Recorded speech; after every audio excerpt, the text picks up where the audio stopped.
नमस्कार, मैं हूं जितेंद्र। आप देख रहे हैं आपकी आवाज।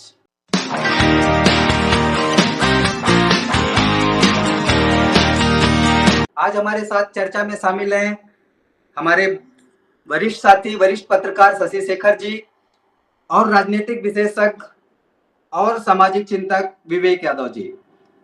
आज 18वीं लोकसभा के स्पीकर का चुनाव हो गया है और आज के दिन भर की घटनाओं को लेकर हम इस में चर्चा करेंगे। तो मैं चाहूंगा कि इस इनिंग की ओपनिंग शशि शेखर जी करें और आज की चर्चा को प्रारंभ करें। स्पीकर बंद है आपका। जितेंद्र जी धन्यवाद। आज की जो बड़ी खबर दिख रही है वो यही कि ओम बिरला जी लोकसभा अध्यक्ष दूसरी बार बन चुके हैं, मतलब निर्वाचित हुए हैं। और दूसरी बड़ी खबर यह है कि अरविंद केजरीवाल की गिरफ्तारी सीबीआई ने की और ये बड़ा अद्भुत गिरफ्तारी है, जेल से गिरफ्तारी। मतलब ये बड़ा मतलब चूंकि ये हाईकोर्ट ने कल ही शायद स्टे लगाया था और फैसला दिया था वो ईडी के उस पे जो लोअर कोर्ट ने उनको जमानत दी थी उसको स्टे किया और सुप्रीम कोर्ट में मामला जाने वाला था इस बेल वाले इशू पे, लेकिन उससे पहले सीबीआई ने उनको गिरफ्तार कर लिया और 5 दिन का ट्रायल मतलब वो मांगा है, रिमांड कोर्ट से मांगा है। तो ये दो बड़ी खबर राष्ट्रीय स्तर की मुझे लगता है कि है। राहुल गांधी लीडर ऑपोजिशन बन गए हैं, सभी सदस्यों ने शपथ ले ली है। शपथ लेने के क्रम में कई तरह की छोटी छोटी घटनाएं हुई है, वो मुझे लगता है कि छोटी घटनाएं नहीं है शशि भाई, मुझे लगता है ये बड़ी बड़ी घटनाएं हुई हैं, क्योंकि इससे पहले ये माहौल कभी देखने को नहीं मिला। बड़ा मतलब हंसी मजाक के अंदाज में और बड़े बड़े संदेश देने का प्रयास किया गया। हाँ, लेकिन मुझे लगा कि इस बार विपक्ष जो है पूरी मजबूती के साथ था और मतलब जैसा इधर से एक्शन था वैसा उधर से रिएक्शन था, तो कहीं कोई कमी नजर नहीं आई। इसलिए मैंने कहा कि इसको इग्नोर हम लोग कर सकते हैं कि इस मुद्दे पर न जाए कि किसने क्या कहा, किसने जय भीम कहा, किसने जय भीम कहा। नहीं, लेकिन मैं बात कर रहा था संकेतों की कि एक तरफ तो वो बहुत बड़े संकेत हैं और बड़ी इंडिकेशंस हैं कि एक तरफ जहां सत्ता पक्ष की तरफ से बरेली के जो निर्वाचित सांसद हैं, नई सांसद छोटे नहीं सॉरी क्या नाम है उनका, नाम मैं भूल रहा गंगवार, कोई गंगवार है शायद, गंगवार साहब हैं, उन्होंने जय हिंदू राष्ट्र का नारा लगा दिया। तो इधर से संविधान की किताब दिखा करके बाबा साहब के नारे लगते रहे और संविधान जय फिलिस्तीन का भी नारा लग गया। तो इसीलिए मैंने कहा कि ये जो है ना इस बार का जो खेल है वो 50-50 का है। मतलब आपकी मर्जी, आप जो कह ले, इनकी मर्जी, ये जो कह ले, कोई उसमें बड़ा अच्छा एक चीज हुआ। अनुप्रिया पटेल ने कहीं पे किसी विपक्षी सांसद के शपथ ग्रहण के स्टाइल पे कुछ सवाल खड़े किए, मुझे नाम एग्जैक्टली याद नहीं आ रहा है, तो धर्मेंद्र यादव ने जवाब दिया तुरंत कि जब आपने शुरू किया है तो आपको सुनना भी पड़ेगा। तो मेरा कहने का अर्थ यह है कि विपक्ष इस बार ऐसी स्थिति में है कि अब वो पुरानी वाली स्थिति नहीं है कि एक तरफा हा हा हा हा करके या जय श्री राम करके चुप करा देंगे। इधर से भी अगर आप जय श्री राम करेंगे तो इधर से भी जय संविधान और जय भीम कहने वाले लोग पहुंच गए हैं। चंद्रशेखर ने भी कहा है कि मैं सुनाने आया हूं और आपको सुनना पड़ेगा। तो मुझे लगता है कि पलड़ा जो है वो बराबर है, मतलब किसी का भारी नहीं है। तो इस वजह से मैंने कहा कि इस वाले मामले पे हम लोग कोई टिप्पणी नहीं करते हैं। जो बड़ा मामला है मुझे लगता है स्पीकर है, स्पीकर का हो चुका है चुनाव, लेकिन डिप्टी स्पीकर अब कौन होते हैं ये बड़ा इम्पोर्टेंट है। और दूसरा अरविंद केजरीवाल जी का जो मामला है कि भाई जेल से जो गिरफ्तारी का अद्भुत काम करने का काम किया गया है इस देश में, इस पर मुझे लगता है कि विवेक भाई से कुछ जानकारी लेनी चाहिए, उनके पास कुछ इस पर जानकारी होगी दिल्ली की।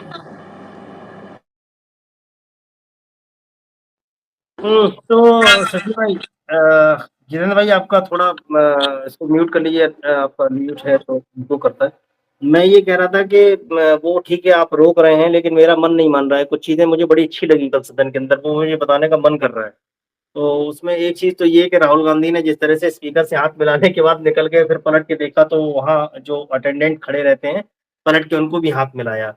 और इसका दूसरा खेल हुआ कि सिलसिला चल निकला, ये 2-3 लोगों ने ऐसा किया। अवधेश प्रसाद जी जिस समय गए, उन्होंने स्पीकर से हाथ मिलाया और जैसे ही वो अटेंडेंट की तरफ मुड़े, तो वो थोड़ा झिझक रहे थे, जो अटेंडेंट थे वहाँ, जो भी स्टाफ रहता है, तो थोड़ा झिझक रहे थे। अवधेश प्रसाद जी की आवाज सुनाई थी कि ऐसे समाजवाद नहीं आएगा, आगे आओ, आगे बढ़ के आओ, ऐसे समाजवाद नहीं आएगा। तो ये मजेदार। अब आते हैं लिकर स्कैम वाले मामले में। तो कुल मिलाकर के अब आप देखने वाले लोग कह सकते हैं, कुछ लोग जो इससे सहमत नहीं होंगे, जिनको लगता होगा कि हम लोग बिल्कुल बाइस्ड हैं, हाँ ठीक है, लेकिन हम लोग तर्कों के आधार पे बात कर रहे हैं कि जेल के अंदर से एक व्यक्ति जो जुडिशरी कस्टडी में है, वहां से आप उसको ले लेते हैं, न्यायिक हिरासत से आप अरेस्ट करते हैं, और अरेस्ट करते हैं रात में, क्योंकि सुबह सुनवाई होनी है बेल के स्टे पे सुप्रीम कोर्ट में और ईडी वाले मामले में। तो ऐसा ना हो कि ईडी वाले मामले में बेल का स्टे खत्म हो जाए और उनकी बेल कंटिन्यू हो। अब समस्या ये है कि फिर इतनी छटपटाहट क्यों है? रात में ही जाते हैं, उनको अरेस्ट करते हैं, सवेरे प्रोड्यूस कर देते हैं राउज एवेन्यू कोर्ट में, और अरविंद केजरीवाल को जेल में रखने का कोई ना कोई मकसद तो है इस सरकार का, और जो छटपटाहट दिखाई दे रही है। दूसरी चीज एक ये है कि इसका मतलब वो जो मैनेजर्स पीछे बैठे हुए हैं, अब तो कहना पड़ रहा है, मैनेजर्स वगैरह सारी चीजों को इस्तेमाल करना पड़ रहा है कि मैनेजर्स कुछ मैनेज कर रहे हैं पूरा खेल। तो उनको ये समझ में आ रहा है कि जो ईडी के वकील बीएस राजू की झूठी दलीलें हैं, अब झूठी दलीलें इसलिए हैं क्योंकि वो दलीलें एक के बाद एक खत्म होती जा रही हैं। लोअर कोर्ट ने उनको बेल दे दी, न्याय बिंदु जी ने उनको ट्रोल किया गया, उसके बाद हाई कोर्ट में जिस तरह से स्टे लगा दिया गया, तो ये पता नहीं कौन कौन से मैनेजमेंट के खेल चल रहे हैं। अब हो सकता है मैनेजमेंट का खेल अगर ये कहें तो अरविंद केजरीवाल की जमानत भी मैनेज हो सकता है उस पर स्टे भी मैनेज हो, लेकिन कुछ ना कुछ तो गड़बड़ है। अब जो भी चल रहा है, ये रात में सीबीआई का पहुंचना ये साबित करता है कि वो दलीलें उनको खुद पता है कि ठहर नहीं रही है कोर्ट में, हो सकता है सुबह स्टे मिल जाए और स्टे मिलने के बाद ये जेल से बाहर आ जाएंगे। कौन है जो इतना डर रहा है? क्योंकि एक लिकर स्कैम का केस है, कोई ऐसा तो नहीं है कि किसी टेररिस्ट को बंद कर रखा हो, कसाब को आपने बंद कर रखा हो जेल के अंदर, कि वो छूटते ही एकदम पता नहीं कहाँ जाएगा और लोगों को भूलना चालू कर देगा।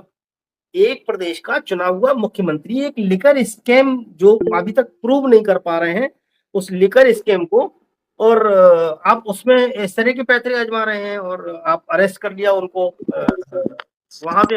अब इसमें चल रहा है, मुझे लगता है विवेक भाई मुझे लगता है कि संसद के सत्र में ये मुद्दा उठेगा और इस पर मुझे लगता है कि अच्छी खासी बहस भी होगी।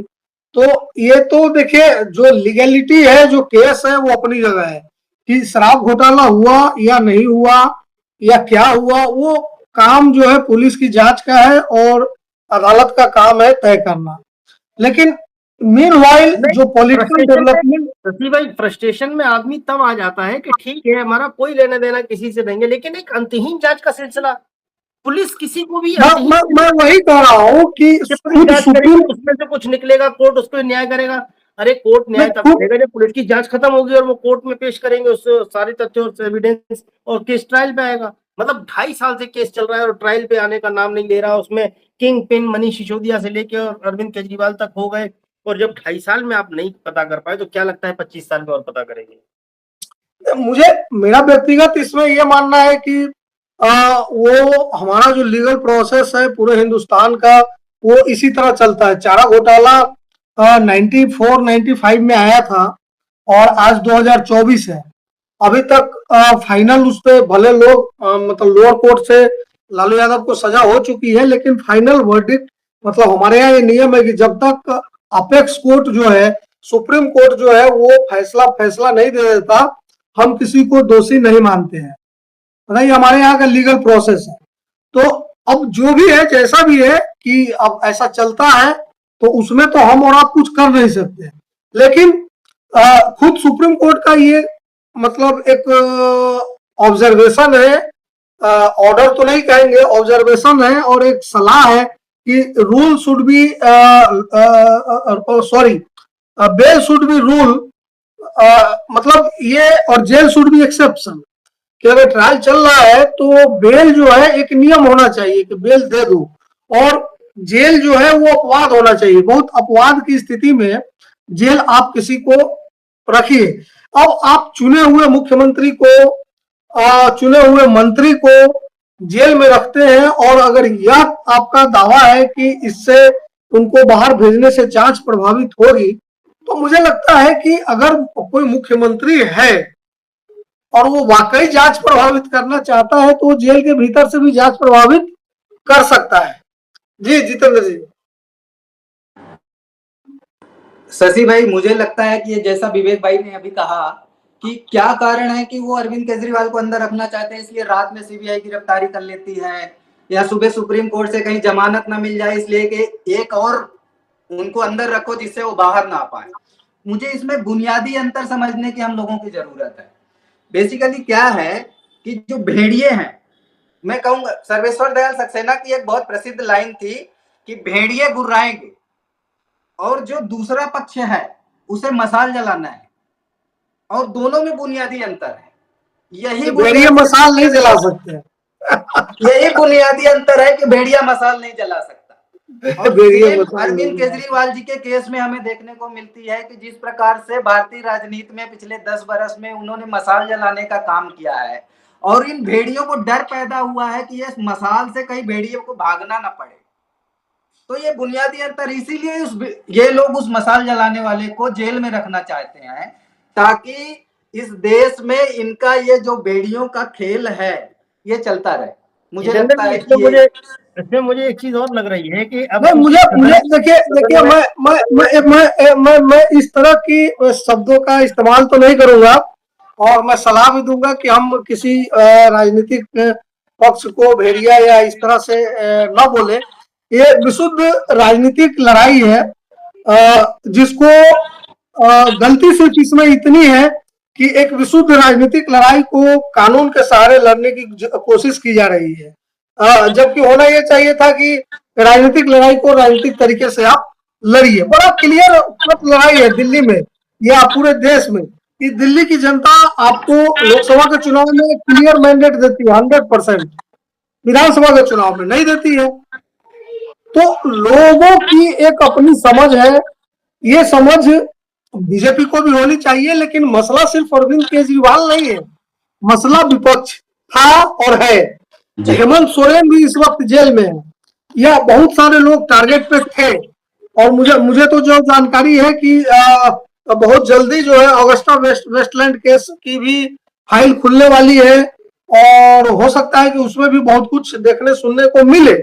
नहीं शशि भाई, अगस्ता वेस्टलैंड की फाइल खुलने वाली है, ये कैसे बोल रहे हैं? एक बार समझा दीजिए, मतलब कैसे? ये तो सारा केस ही बंद हो गया, कोर्ट सुप्रीम कोर्ट में मुझे तो कोई केस नहीं चलेगा। नहीं मतलब जो मेरी समझ है, मतलब इसमें मेरे पास सूत्रों से कोई जानकारी नहीं है, लेकिन मैं ये कह रहा हूँ नेशनल हेराल्ड का जो केस है, अगर मैं वो हटा के नेशनल हेराल्ड का ही केस कहूँ, तो वो केस भी अभी जो है वो स्लो मोशन में रखा गया था, और राहुल गांधी भी उस केस में जमानत पर है। तो अच्छा, मैं जो शशि भाई समझ पा रहा हूँ, जो आपके कहने का आशय है, तो वो ये है कि अब चूंकि विपक्ष हुआ है मजबूत और बीजेपी या केंद्र की सरकार यहाँ घिरती नजर आएगी, उस घेराव से ध्यान भटकाने के लिए सारे तमाशे, जो मैं भी कहने भी वाला था कि अब चूंकि सदन का सत्र चल रहा है, इस सत्र में बहुत कुछ होगा, तो हेडलाइन मैनेजमेंट का भी खेल हो सकता है कि अरविंद केजरीवाल जी को एक केस एग्जैक्टली अभी मुझे लगता है कि हम लोग मैं आधे मिनट में कंप्लीट कर दूं कि मुझे लगता है अरविंद केजरीवाल जी के गिरफ्तारी से रिलेटेड हर चीज बनती है हेडलाइन, और टीवी का स्पेस उसको दिया जाता है। और अभी ये खबर चल रही है कि मनीष सिसोदिया के ऊपर अरविंद केजरीवाल ने आरोप लगा दिया। अरविंद केजरीवाल ने कहा कि मनीष सिसोदिया का फैसला था। मतलब ये इस तरह की कहानियां चलती रहेंगी जिसमें लोग उलझे रहें, और इनकी जो छुपका फसीयत है उससे कैसी बचत इनकी हो जाए। मुझे लगता है कि इसके पीछे ये भी एक साजिश हो सकती है, जो कि आपने नाम लिया अगस्ता वेस्टलैंड का और नेशनल हेराल्ड का, कि वो भी खुलेंगे, तो जब ये संकट में आएंगे तो इन चीजों को आगे रखें। तो इसीलिए मैं कह रहा हूँ कि इस वक्त जो है विपक्ष को काफी मजबूत होकर के ये वाला जो मुद्दा है, विपक्ष को जेल डालना और ईडी सीबीआई का बेवजह इस्तेमाल करना, इसके खिलाफ मुझे लगता है कि आवाज उठानी चाहिए। और बाकी के लोग भी, मुझे लगता है कि नीतीश कुमार या चंद्रबाबू नायडू जैसे, देखिए एक बड़ा मतलब वो है कि जैसे ही चंद्रबाबू नायडू ने वहां सत्ता संभाली है, जगन मोहन रेड्डी के खिलाफ कार्रवाई शुरू हो गई है। लेकिन तो शशि भाई, जगन मोहन रेड्डी का अभी बयान जो कल का आया है कि हमारे 15 सांसद हैं और हम किस प्रकार से आगे बढ़ेंगे, और उसमें भी आप क्या देखते हैं कि क्या जगन मोहन रेड्डी पूरी तरह से भाजपा के साथ या एनडीए के साथ चले जाएंगे क्या? जगन मोहन रेड्डी के कितने सांसद है? 15, 11 15 नहीं है मेरे ख्याल से। नहीं, जगन मोहन रेड्डी के टोटल तो 25 ही है वहां। नहीं, 4 लोकसभा में और 11 राज्यसभा में। अच्छा, वो दोनों मिलाकर। दोनों मिला। हाँ, लेकिन हाँ, ये हो सकता है कि वो अपने बचाव के लिए ऐसा करे, क्योंकि चंद्रबाबू नायडू काफी सख्त है उनको लेकर के। अभी तो उनका दफ्तर और वो जो एक पहाड़ी को काट करके वहां पे उन्होंने अपना मालनुमा दफ्तर कुछ बनवाया था, उस पर कार्रवाई हो रही है।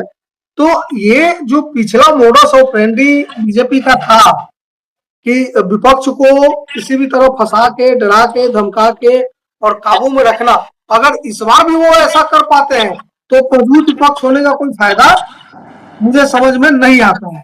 लेकिन मुझे लगता है कि व्यक्तिगत तौर पे कि इस बार शायद ऐसा करने की छूट विपक्ष शायद ही दे, क्योंकि इस बार मुझे लगता है संसद से सड़क तक वो काफी मजबूत स्थिति में है।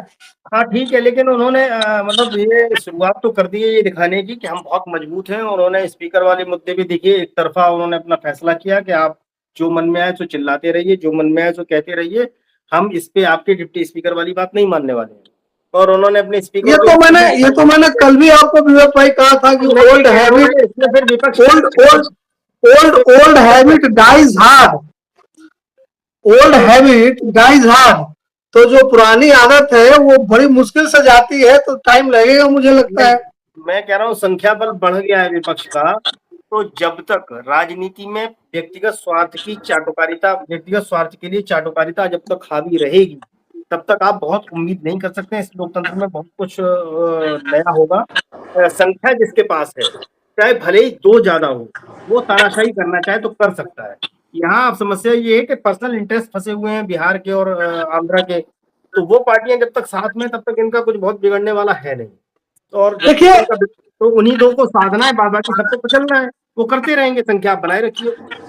विवेक भाई, मुझे ना ये तानाशाही वाली जो बात है ना, वो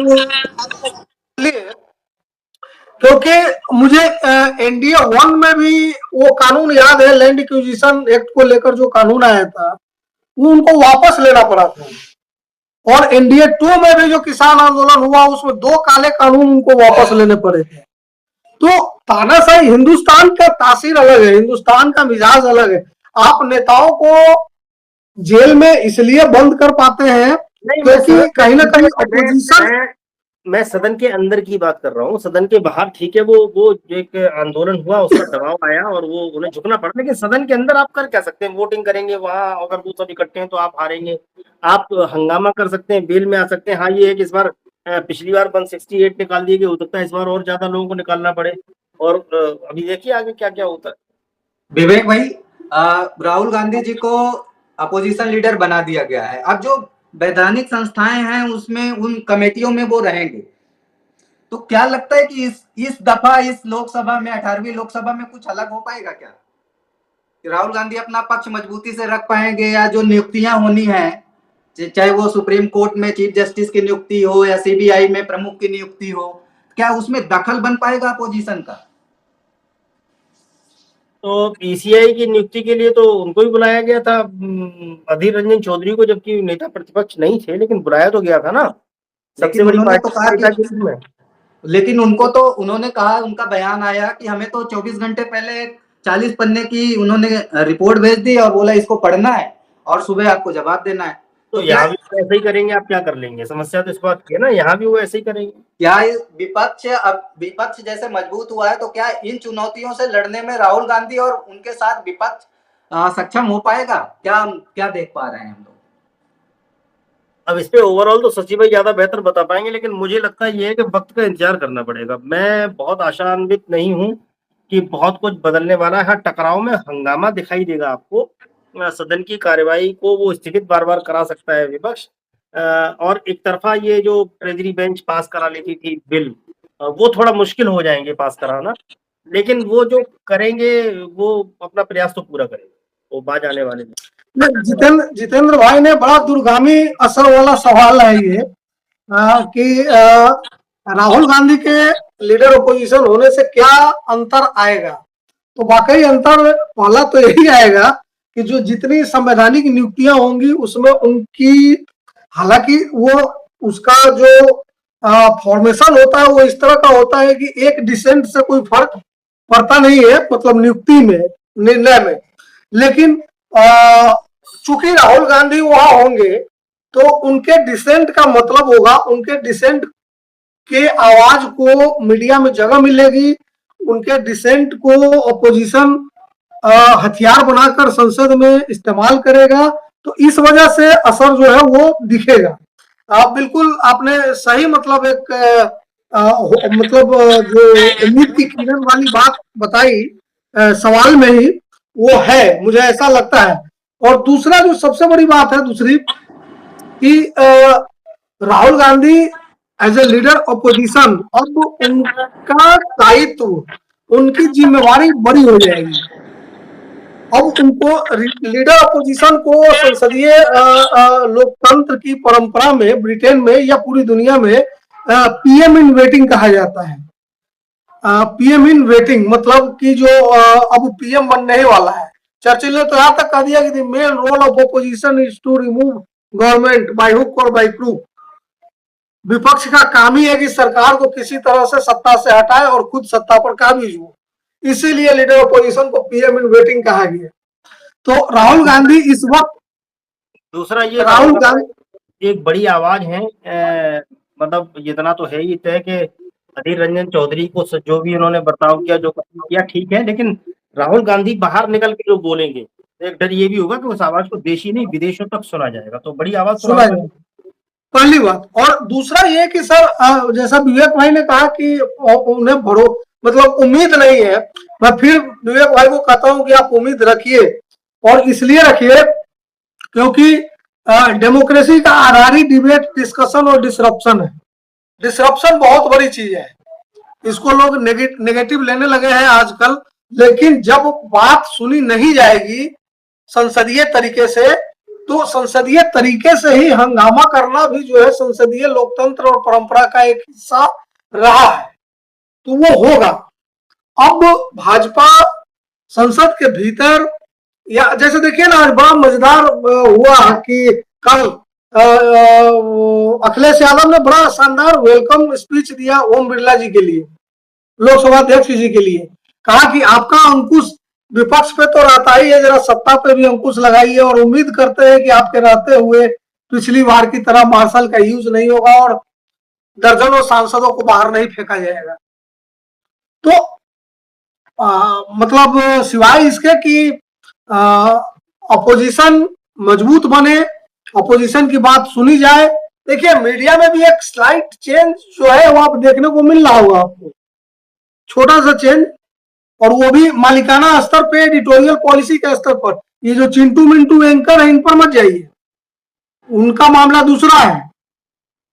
वो मतलब बोलते हैं ना कि 2 रुपयाई ट्विटर वाला जो मामला है, तो इसलिए वो छोटे मोटे एंकर पर मत जाइए। वो लिफाफों की जुगाड़ में भी रहते हैं ना, लिफाफे आते रहते हैं इधर उधर से। हाँ, तो मैं वो नहीं कहूंगा, लेकिन जो एडिटोरियल पॉलिसी और मालिकाना हक के लेवल पे, मालिकाना लेवल पे, मुझे तो क्लियर कट जो है वो एक स्लाइट, मतलब बहुत मामूली, लेकिन वो बदलाव दिख रहा है बड़े एंकरों में और बड़े पत्रकारों में, उनके टोन में। तो वो इसलिए दिख रहा है क्योंकि 300 240 होने में वक्त नहीं लगता, 54 से 99 होने में वक्त नहीं लगता, 99 से 199 भी हो सकता है, 240 से 200 भी हो सकता है। लोकतंत्र की यही खूबसूरती है। ये जाके हम मीडिया को भी समझ में आ रहा है और हम लोग को भी समझ लेना चाहिए, और निराश होने की जरूरत नहीं है। एक मजे की चीज और समझ लीजिए कि ओम बिरला की पुरानी तानाशाही को लोगों ने इनडायरेक्ट वे में घुमा घुमा के याद दिलाया, तो उन्होंने सीधा बयान दे दिया है कि देश में तानाशाही थोपी गई, देश को बर्बाद किया गया, ये वगैरह वगैरह वगैरह। तो प्रधानमंत्री भी तानाशाही बोल रहे। मुझे याद आ गया जब मैं ये सब देख रहा था और सुन रहा था तो जितेंद्र जी, शशि भाई, मुझे याद आया चंद्रशेखर जी का भाषण, जब अटल जी की सरकार गिरी थी और उन्होंने जब उसमें भाषण दिया था चंद्रशेखर जी ने, तो उन्होंने कहा था, मुझे आज भी याद है, उन्होंने एक शब्द, एक लाइन उनकी मुझे आज याद है बहुत अच्छे से। उन्होंने कहा था कि जो लोग अतीत का रोना रोते रहते हैं, आप जिंदगी में उनसे भविष्य की उम्मीद कभी नहीं कर सकते हैं। और अटल जी जैसे लोग, मतलब बड़े व्यक्तित्व के लिए, जिनको गुरु मानते थे, उनके लिए उन्होंने कहा कि चूंकि आपकी पार्टी भारतीय जनता पार्टी से मुझे बहुत उम्मीद नहीं है कि इसका चरित्र बदलेगा, आप जो कर रहे हैं बिल्कुल आपको वही करना चाहिए था, क्योंकि आप आरएसएस के इशारे पे करते हैं।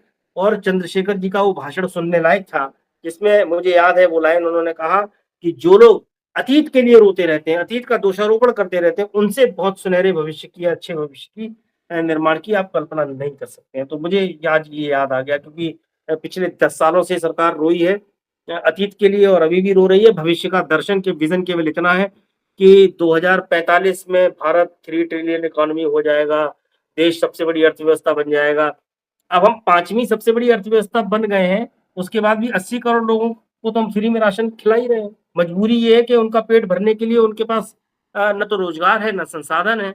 तभी भाई 80 करोड़ लोगों को अगर 5 किलो राशन दिया जा रहा है, तो राशन किस कंडीशन में दिया जाता है? इस कंडीशन में तो नहीं दिया जाता कि नहीं वेलफेयर स्कीम है, भाई सबको एक टीका लगाना है, बीमारी से दूर बीमारी भगानी। वो तो केवल इसलिए कि जीवन यापन के लाले पड़े हुए हैं, 5 करोड़ राशन नहीं देंगे अगर इनको, तो इनका जीवन चलाना मुश्किल है। तब सरकार वो कंटिजेंसी फंड से निकाल करके और उनको 5 किलो राशन दे रही है। हम 5वीं क्या 5 ट्रिलियन इकोनॉमी बन गए शायद। तो हम इतनी बड़ी अर्थव्यवस्था बन गए किसके लिए? चंद पूंजीपतियों के लिए। 80 करोड़ लोग जिस देश में राशन ले रहे हो 5 किलो, उसके बाद भी बहुत सारा तबका ऐसा होगा जो पेट तो भर लेता है, लेकिन तमाम सारे अभाव में जी रहा है। उसके बच्चों को ना अच्छी शिक्षा है, ना अच्छा स्वास्थ्य है, बस वो पेट अपना भर रहा है। जिनके बच्चों को स्वास्थ्य और शिक्षा की भी अगर कोई प्रॉब्लम नहीं है, तो उनके भविष्य के लिए पैसा इकट्ठा नहीं है। आप सोचिए कि एक लंबा तबका जब निकल जाएगा, तब इस देश में चंद मुट्ठी भर पूंजीपति हैं जिनके लिए वो 5 ट्रिलियन इकोनॉमी होगी। और मैं फिर कहता हूं कि इस अंधे उसमें न जाए विजन में, जो विजन बिल्कुल अंधा हो चुका है। मतलब अंधा विजन कैसे होगा कि भविष्य में डार्क दिखाई दे रहा है, लेकिन वो सपने में दिखाया जा रहा है आपको कि 3 ट्रिलियन इकोनॉमी होगी, देश मजबूत होगा। अरे 3 ट्रिलियन इकोनॉमी होगी, देश मजबूत होगा, तो आप लोग मतलब खुद अंदाजा लगाइए किसके लिए होगा।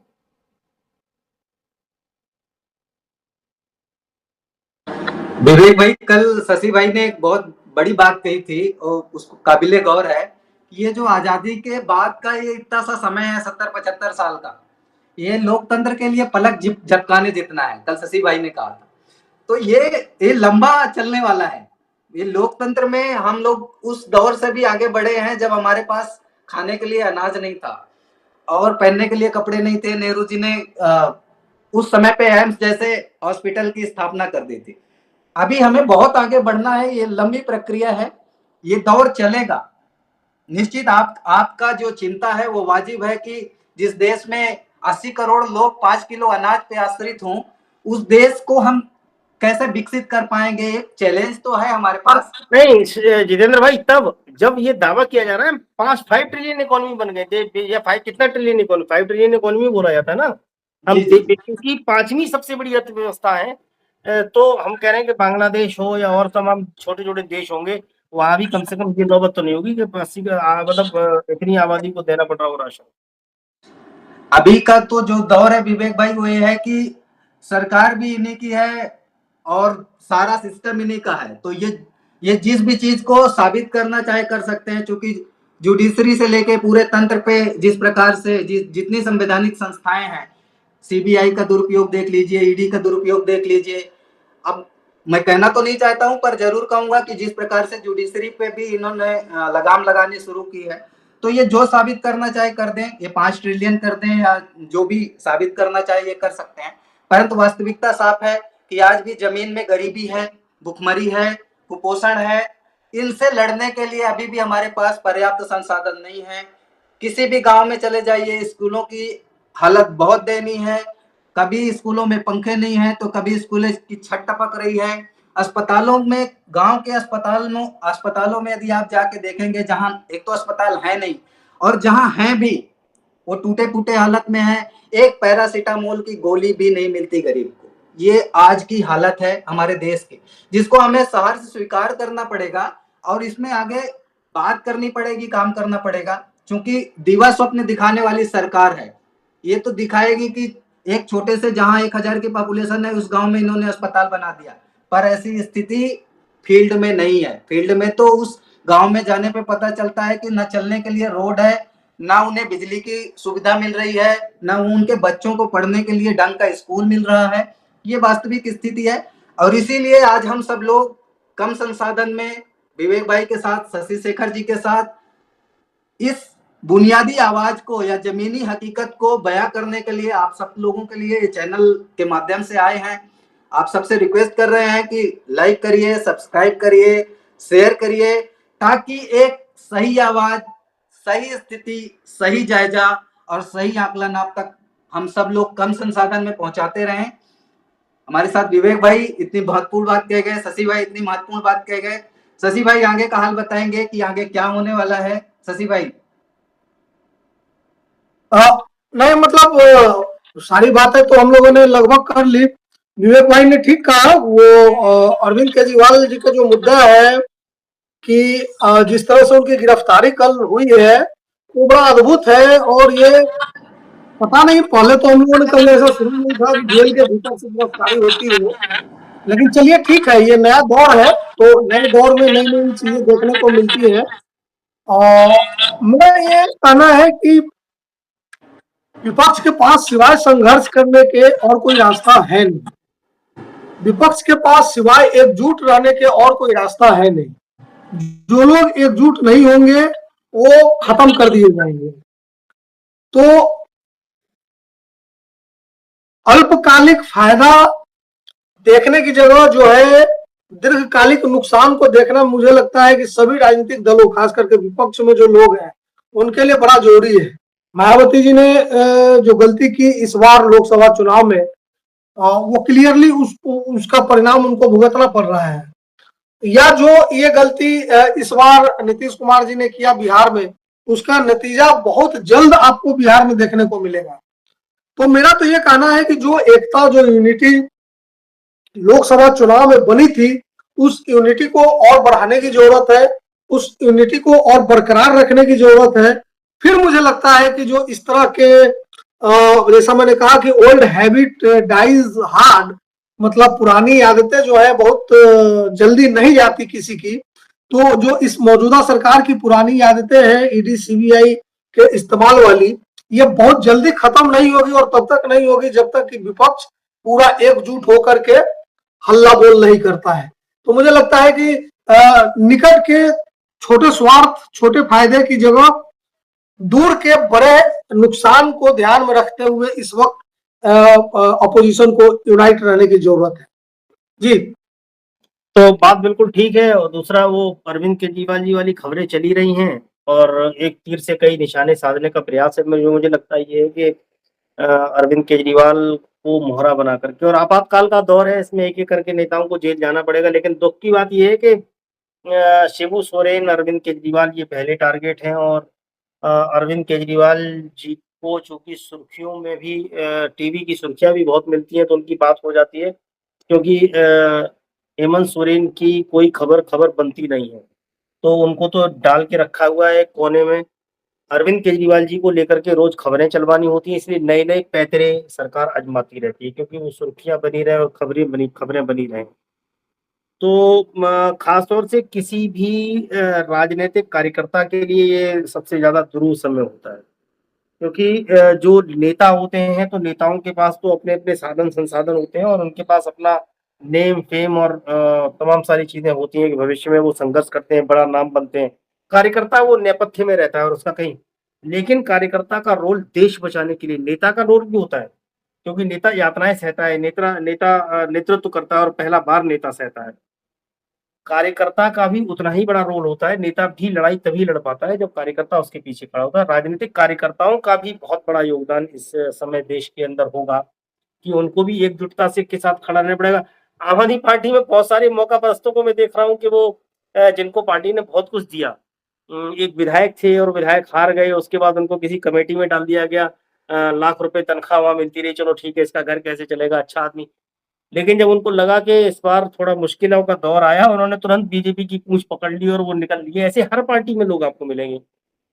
तो इनके आने या कल भी मैंने एक बात कही थी कि जो राजनीतिक दल होते हैं, उनकी यात्रा एक रेलगाड़ी की तरह होती है, उसमें लोग चढ़ते और उतरते हैं, बशर्ते वो ट्रेन डीरेल ना हो और उसने जो भी गंतव्य अपना सेट किया है, बनाया है, चाहे अच्छाई वाले स्टेशन पे या बुराई वाले स्टेशन की, वहां अगर वो बढ़ रही है तो बहुत लोग उतरेंगे, बहुत लोग चढ़ेंगे, लेकिन रेल अपनी यात्रा पूरी करेगी।